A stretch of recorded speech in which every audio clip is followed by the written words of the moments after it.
Okay.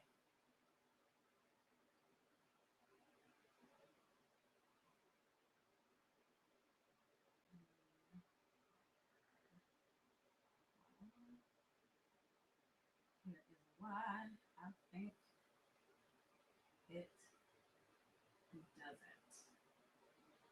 What up, Instagram? What's up, Facebook?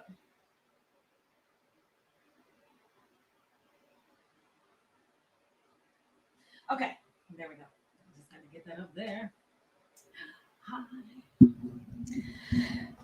All right. Mic is on. Mic is hot. Let me know if you can hear me. Type I can hear you in the chat.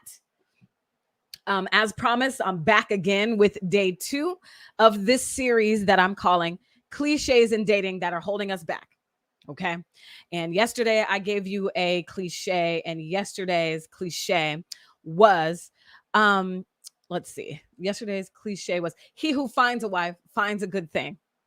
Okay. And I kind of broke down why I want you to stop believing in that, and how us being in this fantasy world keeps us in these relationships that are dysfunctional and in this cycle of an emotional roller coaster. Okay. So if you want to hear that topic, that was yesterday's video. And so all you have to do is go into the archives on IGTV, on Facebook, and watch that video from yesterday. Okay. Now, like I said, today's topic. Okay.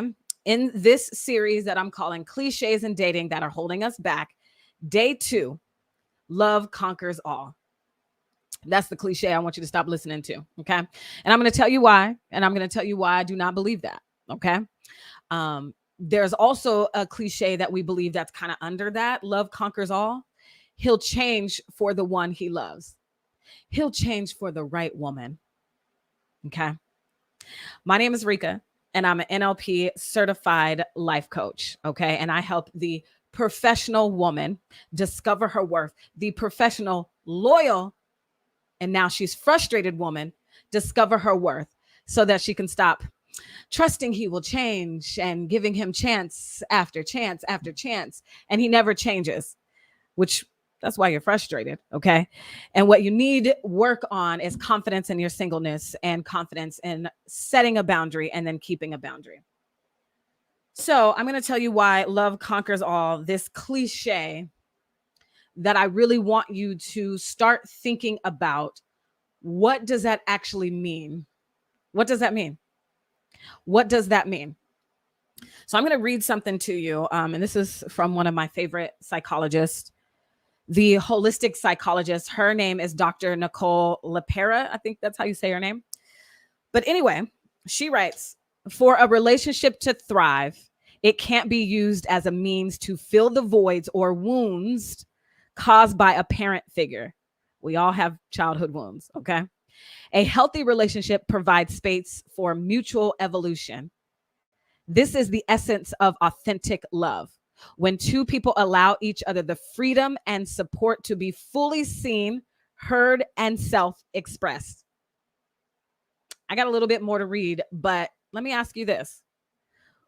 When she says authentic love is when two people allow each other the freedom and support to be fully seen, heard, and self-expressed.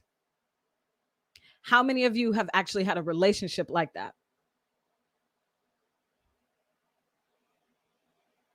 Just a question I wanted to put out there, because if you're like, I haven't, then you need to keep listening, because I'm going to tell you why I believe you've never had authentic love. Okay. She goes on to say, authentic love doesn't feel like an emotional roller coaster. How many of you are in a relationship that is an emotional roller coaster, or has been? The relationships you have been in, that's what I meant to say. So you're either in that relationship right now, the woman that I'm talking to, it's a situationship, or you're divorced, can't talk today, newly divorced. And that's why you got a divorce, because that relationship you had was an emotional roller coaster. Okay. So authentic love doesn't feel like an emotional roller coaster. It feels like peace and an inner knowing that you are both choosing to show up from a place of mutual respect and admiration. Authentic love feels safe. It's rooted in the awareness that the other person is not property, not something to be owned, and that your partner is not your parent figure, not someone who can fix or heal you.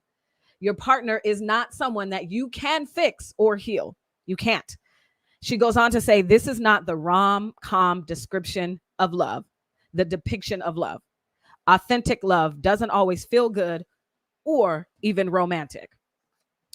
And I will say, when she says it doesn't always feel good, she's meaning the butterflies. Now, feel good doesn't always feel good doesn't mean that this relationship needs to be emotionally abusive, physically abusive, emotional roller coaster.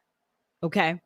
So I wanted to give you context to what I'm talking about today. Today's cliche being love conquers all. Your definition of that, because I know who I'm talking to, a specific woman, your definition of that is the opposite of authentic love.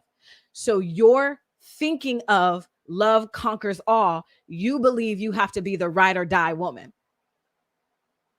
You believe that you have to be in this roller coaster, and that's just the cost of it. And one day we will finally arrive at a place where I feel safe and seen and heard and can have a emotionally intelligent man if I stick it out. And again, like I said, the love conquers all. Under that is also, he'll change for the one he loves. You believe these cliches that people tell you without even defining it for yourself or questioning what does that actually mean? Because if you're not confident in your singleness, on a subconscious level, you are acting out love conquers all, and he'll change for me if he loves me, in a very negative way. People don't change. Not for you. You are not God.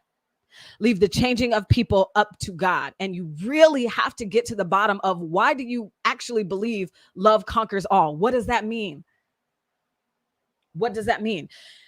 You see, sometimes I believe we're like too spiritual, especially Black women who grew up in the church. Sometimes we're too spiritual for our own good. And we take the responsibility out of dating. We take out the onus. So we'll stay in these situationships, in this revolving door of dysfunction, because we're like, well, all I got to do is stick it out, and I'll pray that he's the man for me, and maybe God will change him. But here's the thing, right? Your relationship with God is not something that God forces on you. You have free will, right? So even if he said, God visited him in his dream and said that you were his wife or whatever, he would still have to choose to love you the way that God asked him to.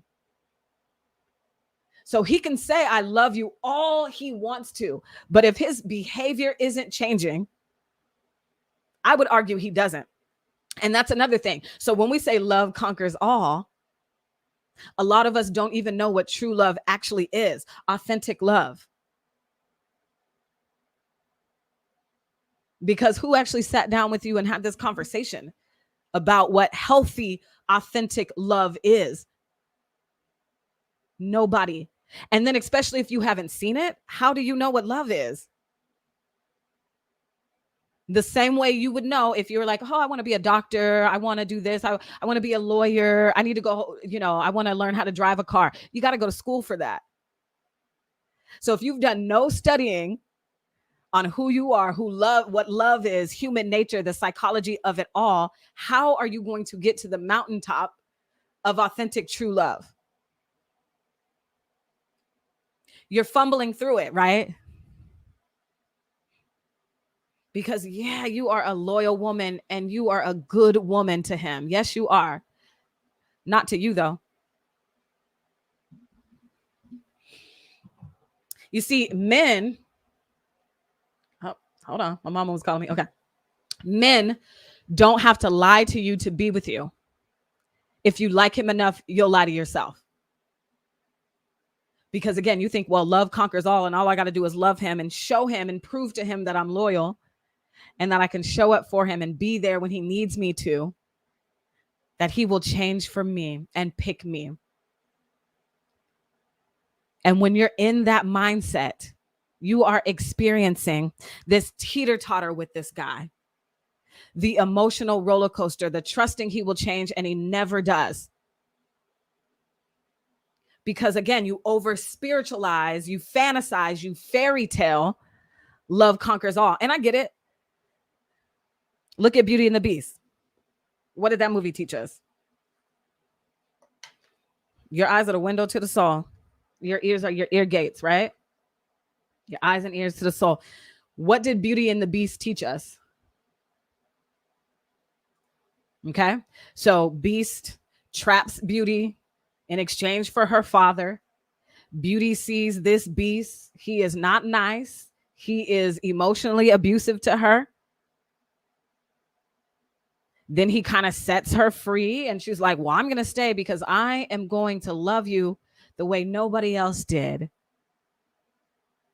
And then we see at the end of the movie, he becomes the prince and she got this fantasy of sticking it out, of being the ride or die. And look at your track record with men.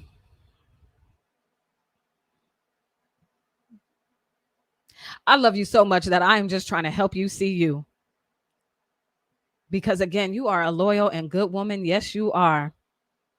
To him, not to you though. And so now you're frustrated and you're not confident in your choices and you judge your emotions. You minimize yourself for him. You settle. Yeah. What you want to be experiencing in relationships is that mutual love and understanding and respect. You want a partner. Right now, you just have company and a warm body.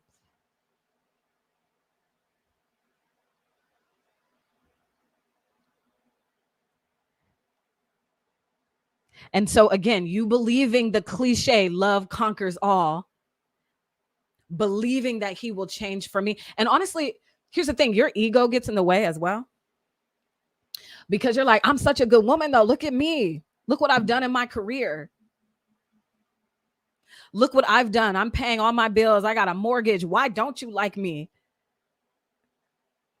So then you're trying to present that to him by sexing him well, cleaning well, cooking well, loving on him well, being a nurturer well, thinking that's going to make him change into the man you want him to be. What is that costing you?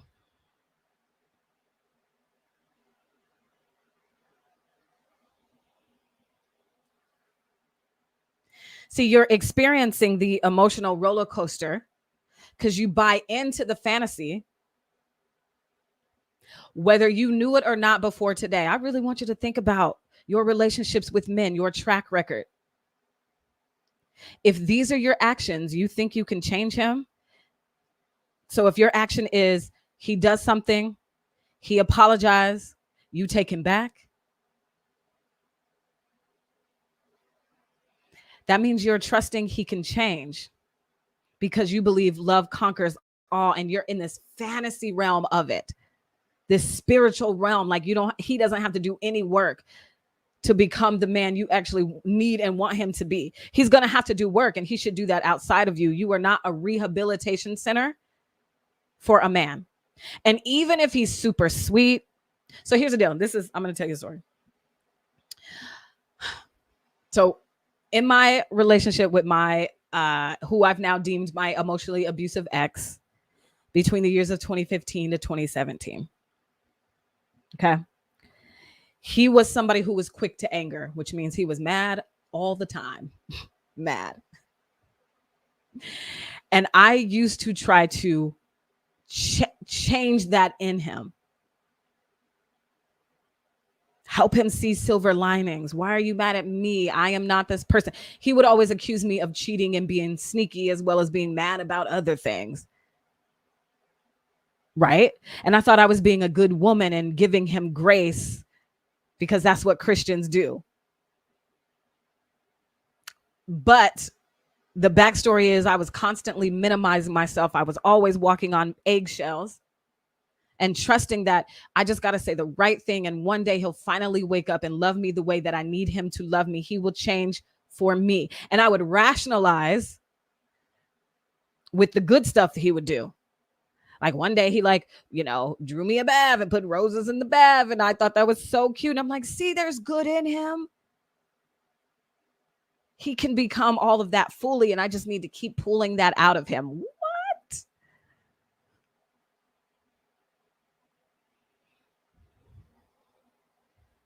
And I was doing that because I believed in this fantasy. Love conquers all. Our love lives are not rom-coms. It's not. It's not. But we think it is, that one day magically he's going to wake up and see and finally pick me.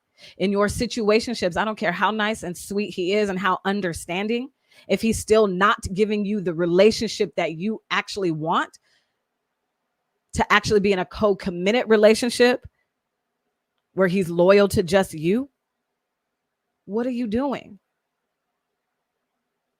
I can guarantee you're there because you think giving up that situationship is failing. You believe you are better with him. It's better to be just with anybody than be single and show up at the next barbecue where your aunties and them are asking you where your man at. You believe that he completes you. The sex, oh God. Having someone there, it just feels good to you. But at the end of the day, you are always left frustrated.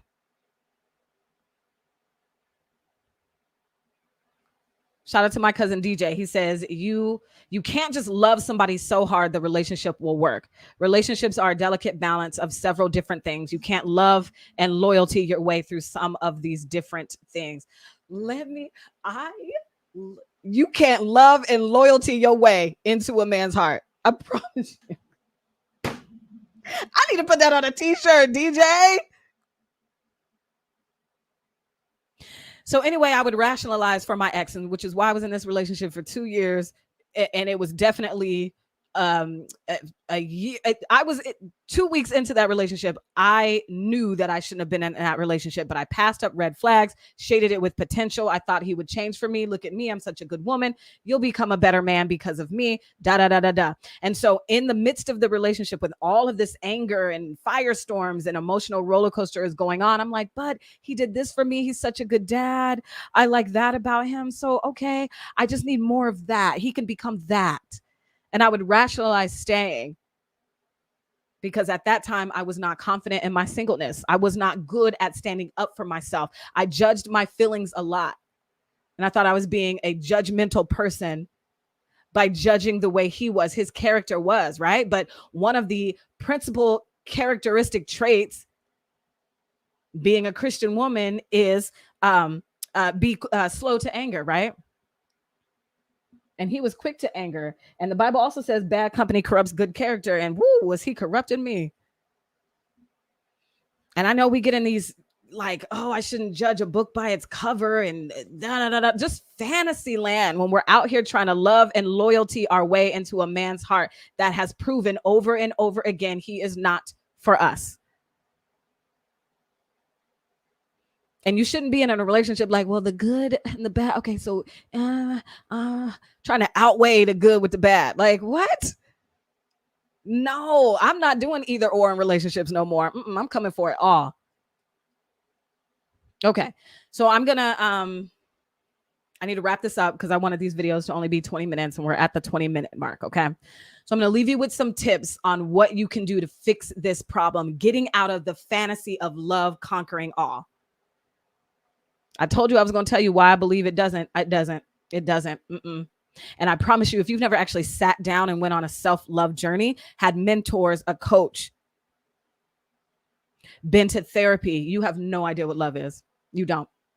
Because you're not getting it. I'm sorry, Cardi B doesn't either. Sorry, like you can't just copy and paste what social media is telling you and what celebrities are telling you. Nope. And love is not the way to have relationships. Is not a one size fits all. But I will tell you, it should not be an emotional roller coaster. Okay. So here's what you need to do to fix that emotional roller coaster, this problem. Okay. I'm going to give you some tips. You're in a situationship right now. Ask every question you want to ask. Stop being afraid to stick up for yourself. That's number one. Number two, don't judge your feelings. Stop thinking, oh, I don't want to be the person who judges a book by its cover. Nope, you're allowed to. I'm sorry. If he's quick to anger and you don't want that, run. Because love also doesn't mean that you have to stay. Forgiveness doesn't mean stay. Because you love somebody and you want to forgive them and give them grace doesn't mean you have to be a doormat. Show me that in the Bible. Be a doormat for people. So there's three things. Okay, so ask every question you want to ask. Stop walking on eggshells. Woman up. Be confident in your singleness, okay? So number 2, don't judge your feelings. Okay? And number 3 is be confident in your singleness. And that's how you will execute that. By being confident in your singleness, you will speak up for yourself, because the reason why you don't is because you think he will leave. Well, I don't want to rock the boat, and I need to be with anybody. It's better than being single. So you don't ask questions. You don't insert your boundaries because you're not confident in your singleness. Is this resonating? Did this video resonate? Please send me a DM or a comment below on the video. I would like to know what you took away from this. Do you feel I was talking to you? Okay. And I'm going to leave you with 2 questions. That's what I'm going to do this series all week. In this series, always leave you with questions. Okay. So question number 1, why do you think your love can change a man?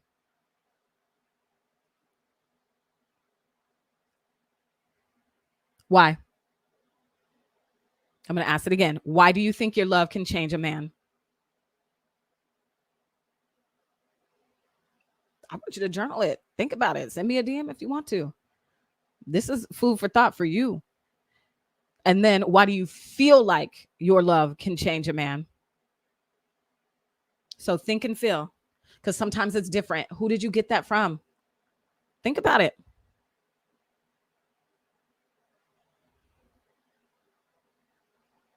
All right. I want you to be confident in your singleness. And I want you to believe and I want you to have the audacity to believe that you can get the kind of relationship that you want, but you're going to have to do some work. You are. And with that, I'm done. I'll see you tomorrow. Tomorrow we're going to go live. I'm going to go later tomorrow at about 7. Yeah, I'm going to do 7 o'clock tomorrow. And we are going to break down the cliche that I hate. He who finds a wife finds a good thing. I hate that so much. I hate it so much. So we're going to break down why I hate that. It's a cliche, and I believe it is at your detriment and causing you to be in these cycles of dysfunction with men. All right. We will talk tomorrow. Bye. There we go.